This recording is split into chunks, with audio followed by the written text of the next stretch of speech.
మీరు మీరు మీ వాయిస్ ఏంటి చెప్పండి. అమరావతి రైతుల మీ ఉద్యమానికి, మహా ఉద్యమానికి 1500 రోజులైంది. రాజకీయ క్రీడలో మాత్రం ఏదైనా కూడా ఈ రాజకీయ క్రీడలో నలిగిపోతుంది మాత్రం అమరావతి రైతులు, అమరావతి కోసం భూములు ఇచ్చినటువంటి రైతులు, అమరావతి రైతు కూలీలు. మీరేమంటారు?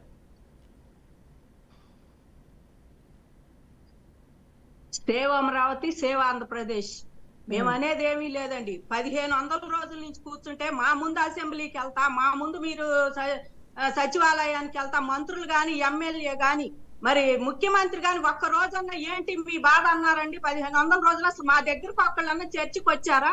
అంటే 29 ఊళ్ళు లెక్కలేదు. భూములు ఇస్తే వాళ్లే చేస్తారు, వాళ్ళ సావు వాళ్ళు చెప్తారు, ఇచ్చింది మాకు కాదు ఎవరికో ఇచ్చారా అన్నట్టు వాళ్ళు మాట్లాడుతున్నారండి. ప్రభుత్వానికి భూములు ఇచ్చినప్పుడు మీకు బాధ్యత లేదా అండి? ఒక్క రోజన్నా చర్చకు ఒక్కళ్ళన్నా వచ్చారండి మా దగ్గరకి? ఇన్ని 1500 రోజులు ఇంకా ఆయన మాట్లాడుతున్నారు. పెయిడ్ ఆర్టిస్టులు ఎవరండి? వాళ్ళు మేము భూములు ఇచ్చి అల్లో లక్షణ అంట 270 మంది రైతులు పోయారు. ఈ గుండె నొప్పులతోటి ఈ ఆవేదనంతో పిల్లలకి ఇవ్వాల్సిన భూములు ఇవాళ ప్రభుత్వానికి అప్పచెప్పి చేతులు చాపుకుంటూ దేవుడా దిక్కు ఎవరు మమ్మల్ని రక్షించేదని చూసే స్థితికి రైతులు తీసుకొచ్చారు. ఇంకా మేము రైతు బంధువులు, రైతులకి భరోసాలు ఇచ్చేవాళ్ళం. వంట రైతులకి మీరు డబ్బులు ఇవ్వట్లా, కౌళ్ళు పడేయట్లా. మాకు ఊరికి భూములు ఇచ్చిన రైతులు ఒక్క రోజు పట్టించుకోవాలా మీరు? మీకేంటంటేనండి ఇప్పుడు ఆయన చెప్పి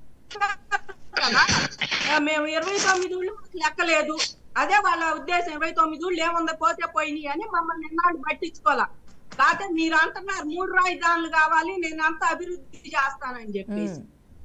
3 రాజధానులు కాదండి, 3 రాజధానుల్లో 2 రాజధానులు వాళ్ళు చదువుతుంది సుప్రీంకోర్టులో. హైకోర్టుతో మాకు పని లేదని చెప్పేశాడు అక్కడ లాయర్ గారు, వాళ్ళ లాయర్ గారు. హైకోర్టుని పక్కన పెట్టండి, ముందు పరిపాలనా రాజధాని తీసుకొచ్చి విశాఖపట్నంలో పెట్టాలి. విశాఖపట్నంలో ఆంధ్రుల హక్కు, ఆంధ్రులకి తలమానికమైన ఉక్కు ఫ్యాక్టరీని మీరు ప్రైవేట్ పరం చేస్తామంటే ఇంతవరకు సుయిన్ లేదు. అక్కడి నుంచి వాళ్ళు ఇప్పుడు ఎన్ని రోజులు 2 ఏళ్ల నుంచి వాళ్ళు చేస్తున్నారు కూర్చొని.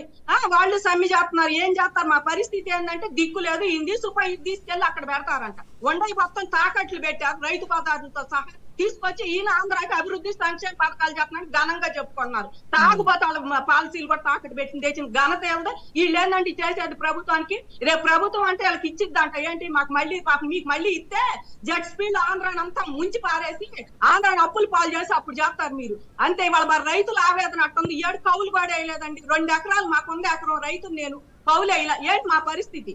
ఇవాళ మేమేం తినాలి, ఏం బతకాలి? అమ్మటానికి లేదు, కొనటానికి లేదన్నట్టు. కనీసం మా భూములు అమ్ము తిందామన్నా మా పాత రేట్లు కూడా లేవండి అసలు. ఆ రకంగా మమ్మల్ని ముంచి ఈ రకం ఇంకా మీకు అసెంబ్లీ పెడతాం, శాసన రాజధాని పెట్టి ఇన్ని వేలకు ఎకరాలు అవసరమా? ఆ రోజు మీరు చెప్పపోయారు ప్రతిపక్షంలో ఉన్నప్పుడు పెట్టొద్దు శాసన రాజధాని, మొత్తం ఇదే చేయండి, మీరు పెట్టొద్దు అని చెప్పి మీరే ఆ వర్షం అప్పుడు వినిపించాలి ప్రతిపక్షంలో ఉన్నప్పుడే నీ ఓట్ల కోసం, నీ సీట్ల కోసం పాదయాత్రలు అని పోయి ఇక్కడ ఏం జరుగుతుంది ఏంటి మీరు ప్రతిపక్ష పాత్ర పోషించాల.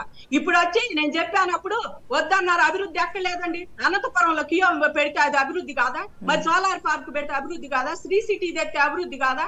మరి తెచ్చినవి కూడా వెనక్కు కొట్టారు మీరు. కొన్ని డేటా సెంటర్ లాంటివి కూడా తీసుకొస్తే అవి మా సూయన్స్ అయ్యి లేదు వాటి గురించి విశాఖపట్నంలో. మీరు విశాఖపట్నాన్ని అభివృద్ధి చేసేది ఏంటండి? విశాఖపట్నం అసలు ఆల్మోస్ట్ సమైక్యాంధ్ర ఉన్నప్పుడే మంచి కాస్ట్లీ ప్లేస్ విశాఖపట్నం. ఇవాళ మీరు అభివృద్ధి చేసేది ఏంటండి? హైదరాబాద్ కన్నా కాస్ట్లీ ప్లేస్. ఎన్నో కేంద్ర సంస్థలు ఉన్నాయి, రాష్ట్ర సంస్థలు ఉన్నాయి. ఏంటి మీరు ఇంకా అక్కడ అభివృద్ధి చేసేది? అక్కడ అభివృద్ధి ఏ రకంగా చేస్తాడు? ఇవాళ అదే మంత్రులు అదే ఊళ్ళో మరి ఉత్తరాంధ్రం పక్కన చేసుకోమానండి. ఇవాళ బొత్స గారు కానీ ఇంకొకరు కానీ ఎడసరి శ్మశానం అన్న వాళ్ళు ఉంటారు అక్కడ వాళ్ళే. మరి ఆ ఎడసరి శ్మశానంలో ఇవాళ మీరు చెంటు భూములు ఇయటానికి సిద్ధపడ్డారు. మీది కాదు, పక్కన కొనివ్వండి. 29 ఊళ్ళు లేకపోతే లేవా? ఏ రకంగా రైతుల భూములు ఇవ్వాల్సిన ప్రజెంట్ 5000 ఎకరాలు ఖాళీగా ఉండయండి అమరావతిలో. మీరు పక్క రాష్ట్రంలో చూస్తే ఎకరం ఇవాళ 100 కోట్లు, 80 కోట్లు, 60 కోట్ల దగ్గర నుంచి 100 కోట్లు దాపోయిన దాఖలాలు ఉండే. అట్లా ఏదైనా చేసి అభివృద్ధి చేద్దామని మీకు లేదు. ఏదైనా ఆంధ్రాకి ఇన్కమ్ తెచ్చేది, ఏదైనా సంపద సృష్టించేది తీసుకొద్దామని లేదు. ఎంతసేపటి కొండ తాకట్టు పెట్టి సంక్షేమ పథకాలు చేస్తున్నా, అవి చేస్తున్నా. మీరు ఏ సంక్షేమ పథకం ఇచ్చినా ఫిల్టర్లు చేయటం. ఇప్పుడు ఒక రేషన్ కార్డు అంటే ఆయనకి 10 చూసి ఆ రేషన్ కార్డుని తీసి అవతల బారేయటం. కరెంటు చెట్టు కింద కూర్చోమంటారా? ఇల్లు లేదంటాం, వాళ్ళకి ఇస్తాం. చెట్టు కింద కూర్చున్నాడికి నీ అభివృద్ధి దక్కుతుంది. ఇప్పుడు ఏమీ లేదు. 2 ఎకరాల పొలం ఉంటే మాకు కూడా రేషన్ కార్డు తీసేశారు. అది ఉంది ఇది ఉంది అని చెప్పేసి ఆ స్థితిలో మీరు ఫిల్టర్లు చేసేస్తున్నారు. సంక్షేమ పథకాలు కూడా మీరు అందరికీ ఏం అందించట్లేదండి. మీరు పెట్టారు పరిపాలన దగ్గరగా, ఎవరికి దగ్గరగా ఉందండి పరిపాలన? ఇవాళ ఏ రకంగా మమ్మల్ని బయటికి పోతే మా మీద ఎంత ఉసిగొలిపారు, మమ్మల్ని ఏ రకంగా చేశారు, భూములు ఇచ్చినారా అని కుయ్యో మొర్రో అంటే మేము కూర్చుంటుంటే రోగాలు వచ్చిన ఎవరు బాధ్యత? చచ్చిపోయిన కుటుంబాలకు ఎవరు బాధ్యత? మీరు ఎక్కడైనా ఏదన్నా జరిగి చచ్చిపోతే ఎమ్మటే వాళ్ళకి ఇంత ఇస్తున్నాం అంత ఇస్తున్నాం అంటారు.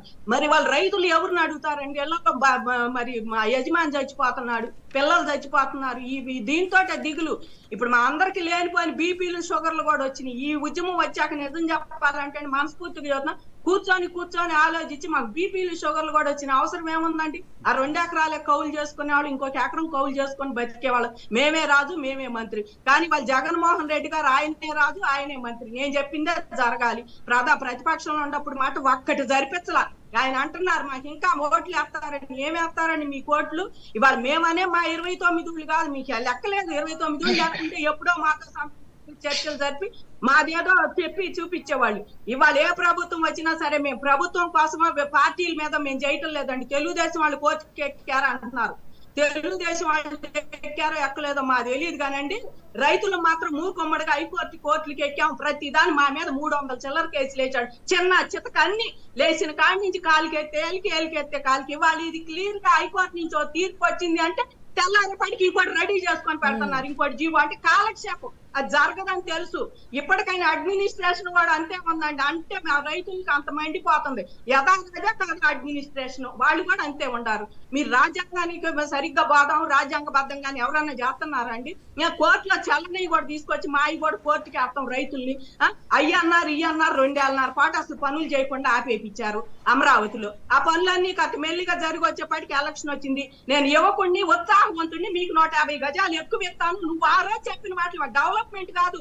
నువ్వు ఆ రోజు పాదయాత్రలో మా ఊళ్ళో వచ్చి చెప్పావు కనీసం నేను 1000 గజాలు కాదు ఇంకా మీకు 150 గజాలు ఎక్కువ ఇస్తానని చెప్పి మా రైతులకి చెప్పి కోట్లు వేపించుకున్నావు. అక్కడ కూడా నీ మాటలు నమ్మి నిజమే కావాలి ఉత్సాహవంతుడు యువకుడు జడ్పీ అమరావతిని అసలు తెల్లారేపాటి చేస్తాడని చెప్పేసి అందరు అమ్మాయిలు ఓట్లు చేశారు. రవి గారు మీరు ఆన్సర్ చెప్పాలి. వరలక్ష్మి గారు అడిగిన ప్రశ్నలకి మీరు ఆన్సర్ చెప్పాలి రవి గారు.